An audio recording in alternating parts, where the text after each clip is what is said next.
What's up, guys? This is Justin. I'm here with Sam. Yep, and a very creepy version of Link. with Bunny Mask Link and a creepy doll Link. We are playing The Legend of Zelda Majora's Mask on the N64. It is the direct sequel to Ocarina of Time. Yeah, it is a direct sequel to Ocarina of Time. The best game ever made. Yeah, it's way up there. For some people. It's Nintendo's 125th anniversary, and so to celebrate, we're doing Let's Plays of 125 of Nintendo's best games. Majora's Mask, some people might disagree. We say it absolutely is one of the games that makes the cut. Yeah, for sure. There's people in the office who this is their favorite Zelda game, including one Colin Moriarty. It's very divisive. It's very much kind of a love it or hate it game, I would say. So I'm going to try to show you guys a reason to love it, though. Yeah. And that's this amazing Sky Temple I'm going in. It's not Goron Link? Ah, well, Goron Link is pretty amazing. Goron Link and his drum set? Yep.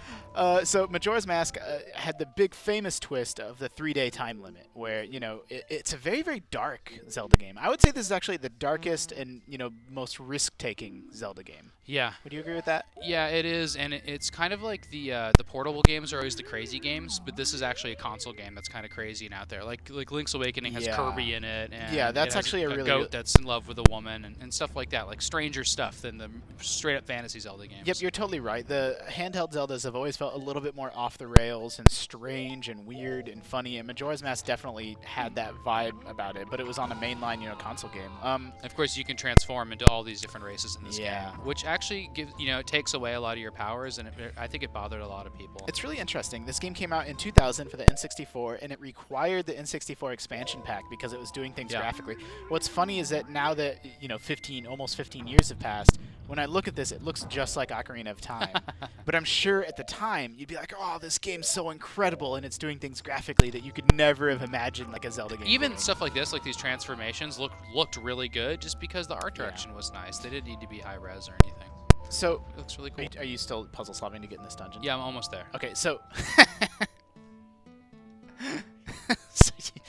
him pulling out his like Zora guitar totally just threw me for a loop. I lost my train of thought. Oh, the Zora can really move in this game. Like there's a whole water temple where you just cruise through it. It's very strange. It's much better than Ocarina of Time. The central conceit of this game we should talk about. Yeah, that's exactly what I was going to bring up. Well, there's two central conceits. The first is that it's famous sort of 3-day time limit. The world is ending in Ocarina of Time, which is a big deal. Like that's kind of crazy and weird and strange. And you only have 3 in-game days. Which how long is Is it 3 hours or 1 hour? Do you remember how long it is? It's 3 days. Yeah, I know, but like in real time. Yeah, I don't know what the real time is. I wish I did know that, but I don't think I ever have known that. But you have a little bit of time, right? And so the deal is you can make as much progress as you can before the moon crashes into Termina, which is another interesting thing about this game. You're not in Hyrule. You're in this other world called Termina. And you make as much progress as you can, you know, get masks, complete dungeons, and then you have to reset and go back to the beginning, and you get to keep some of the stuff that you made. And everyone in the game sort of followed these 3-day routines, and you would go into people's homes and find them sort of cowering and spending their last minutes with their family, or, you know, there was all these little side stories to sort of uncover and figure out based on how, you know, the residents of this world. There's side plots like there's aliens in the game. Yeah. It's so crazy. There's all kinds of... Since the whole game takes place over 3 in-game days, are you still trying to figure out? Well, so do you see what happened? Oh. I put them all there, but that's not the puzzle. Oh. Well, maybe we should just run around. You should go to the snowy... What's the name of the snowy area? So, since it has this 3-day... You know, the whole game takes place over 3 days, what's interesting is everyone in the game has a routine. Yeah. And you'll find them at different spots. Sorry, do you want me to... There you go. No, I got it. You'll find them at different spots. I've played this game a really long time, but I'm doing pretty well considering, I think, right now. No, considering you haven't played it in probably 10 years. Yeah. So you can go to, you know, different characters on day 1 or doing things on day 3, or they might be in denial on day 1, and that's anything's happening. And there's all these little side stories to sort of uncover and figure out, in addition to sort of the traditional Zelda dungeons and puzzle solving. I played this game originally not knowing that there's this like giant notebook feature which keeps track of like all these different aspects of the timeline and stuff. I just never used all the side plots, and it's super helpful. Yeah, it's super interesting. Even now, it's this. Yeah. Yeah. Oh my! Look at this! Look at how cool this is. Yeah. What makes this game so interesting is that you So have this is every character in the game. and what they're doing on all 3 days. And essentially Link takes these notes about, what they're doing. And so what every makes day. this so interesting is that, A, it's just really interesting from a storytelling standpoint. There's never been a Zelda game like this before or after, but it's also interesting from a puzzle-solving standpoint. If you can solve these people's problems, you'll get pieces of heart and other items and other masks, and then, Yeah. you go back and forth in this time period to sort of play a Zelda game in a way that's different than any other Zelda game you've ever played. You know what's interesting is that a lot of the characters in this game cleverly and assets essentially are reused from Ocarina of Time, but those characters and they're kind of like the Bizarro version. Yeah, of exactly. Character. They're like the Bizarro version of the characters from Hyrule, and it gives the game this really sort of dreamlike, almost psychedelic. And minor characters are actually major characters in this, like the Skull Kid. Yeah. He's the major character in this. He's just like a kid in the forest in Ocarina of Time. Yeah, for sure. You were starting to say the other central conceit of this game, and people are seeing it right now in action if they never played Majora's Mask, is the trying to masks. do this jump. I was trying to do this earlier. Yeah, I know. If you don't, there's still a failsafe if you don't make it. Yeah. Whoop. Oh, you did it. You're a professional. Yeah. So the big thing about Majora's Mask is the mask system. There's 4 major masks, and you just saw the Goron mask. We saw the Zoran mask earlier, and they, when Link uses one, he gets a whole different set of skills and powers, and it's used for solving puzzles and traversing dungeons and all the kind of normal dungeon stuff. Mm-hmm. But then there's all these kind of, I don't know what you would call them, like optional masks or side masks. The whole game is sort of built around this central. And they're so cool. They help solve puzzle stuff too. But like the bunny mask and a couple other masks are actually in Ocarina of Time, but they actually have effects in this, which I think is great because they're just part of the trading game of Ocarina of Time. But bunny mask makes you run faster. I love being able to run faster. Yeah. I think that's the best thing ever. And Link looks so cute. Look at him. Mm-hmm. That's really good.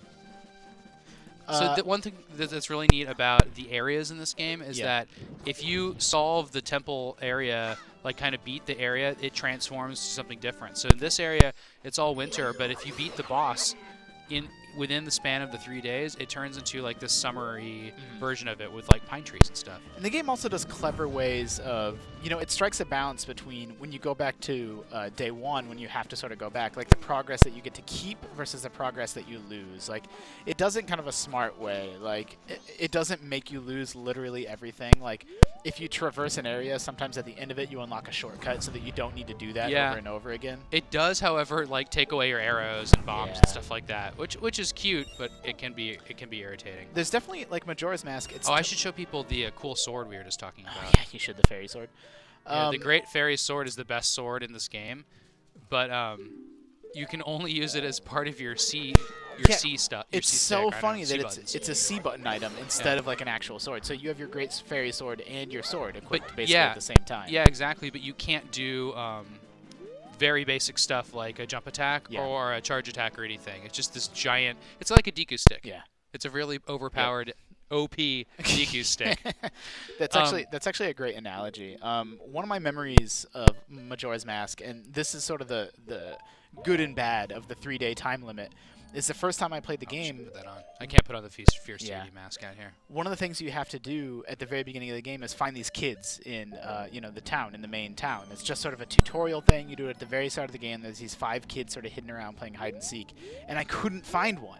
And I'm looking, can't find. It's them. like the cuckoos in Ocarina of Time. And I never did find them, and time ran out, and the moon crashed, and the game ended, and I had to do it all over again, and it made me so mad when I was a little kid. So yeah, you do really have to.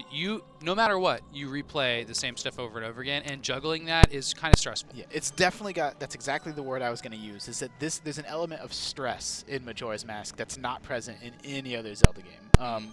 And that's why some people didn't like it, is that Zelda is all about going at your own pace and just explore and experiment and try things, and Majora's Mask really challenges that notion. Yep.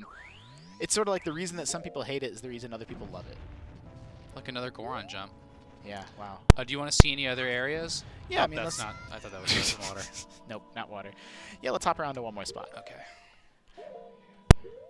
You can't use you at the end of the game. You unlock Fierce Deity Link, which there's a lot of fans of out there. But and there's a way we're actually playing on a Nintendo or an actual N64 cartridge right now, and you can like do this thing where you roll through a crack in the wall, and something else with like you pull the cartridge out. There's like these tricks you can do to basically play as Fierce Deity Link anywhere you want. Did you? Maybe I should should I go to the coast or? Yeah, go to the coast. Is Majora's Mask available on Virtual Console if someone's watching this and didn't play it when they were? Let me look it up. It is.